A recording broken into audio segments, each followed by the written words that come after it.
তাদেরকে কি বলবো ভাই, সবই তকদিরের দোষ।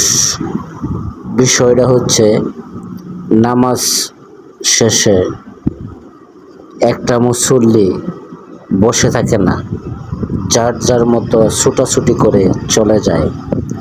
তো আজকে সবাই এখানে বসা অবস্থায়, কেন জানেন? বাহিরে বৃষ্টি হচ্ছে।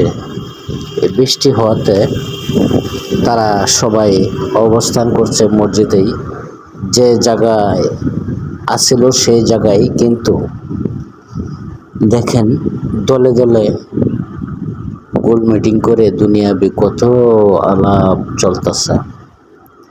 তো লক্ষ্য করলে বুঝতে পারবেন, দলে দলে যে আলাপগুলো চলতেছে এগুলো কি ঠিক? মসজিদের ভিতরে